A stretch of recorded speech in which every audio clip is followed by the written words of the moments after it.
Et le livre du vendredi, c'est une véritable leçon de vie. Dans Héritage, Tahab El Afrach fait défiler les pages des ouvrages de sa bibliothèque, ou plus précisément de celle de feu son père. Chacun des bouquins est comme une pièce de puzzle qui nous rapproche un peu plus de la vie de l'auteur.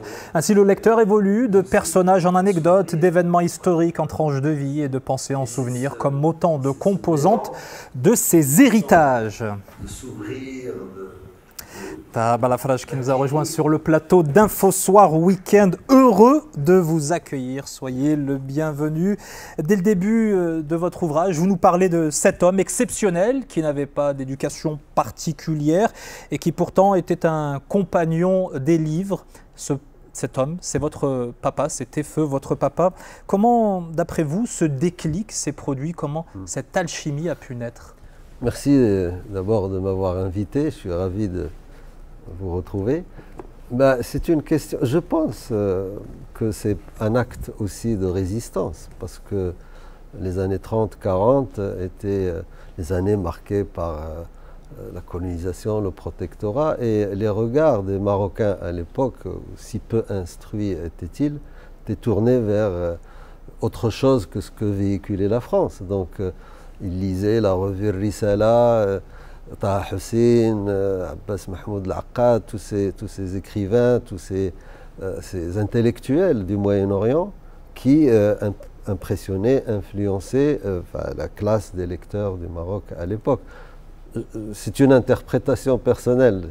Et pour ce qui vous concerne, vous, parce que vous avez aussi développé cet amour des livres, vous l'aviez dans les gènes ou vous l'avez cultivé avec le temps? Ça, c'est l'éternelle question. Je ne sais pas si je pourrais répondre aujourd'hui, mais oui, j'ai vécu dans une maison où il y avait des livres et donc forcément j'y touchais.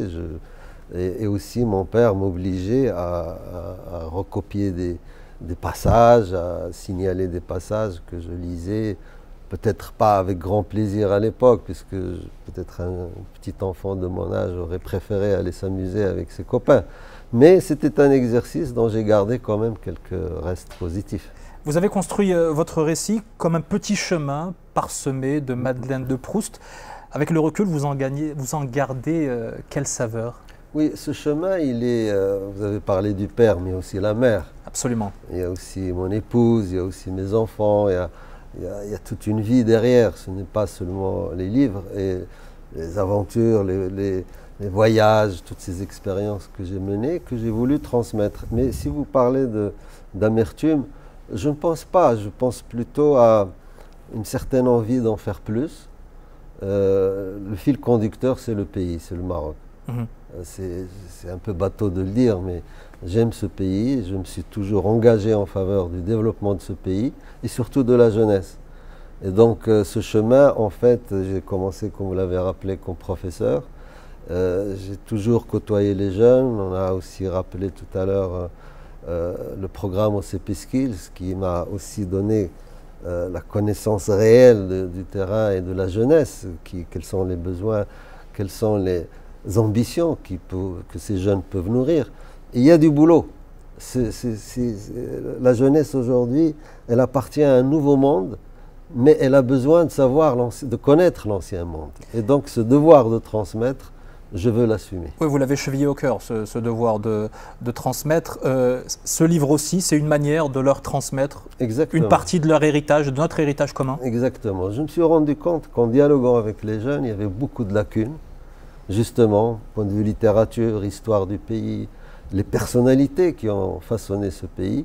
Et donc, je me suis livré à cet exercice, un peu une invitation à la découverte de ce pays, autrement que par les paysages ou par les plages ou par tout ce qui peut attirer le loisir ou le divertissement. Ce pays est beau, ce pays, il faut l'aimer, mais pour l'aimer, il faut le connaître. Et je pense qu'il y a des lacunes là-dessus. Il y a aussi des problèmes qu'il faut affronter. Vous avez parlé de sécheresse, vous avez parlé de technologie, mais il y a un problème réel qui secoue aujourd'hui le pays, c'est l'illettrisme de la jeunesse. Ça, il faut qu'on s'y mette un jour, parce que malgré la fréquentation de l'école.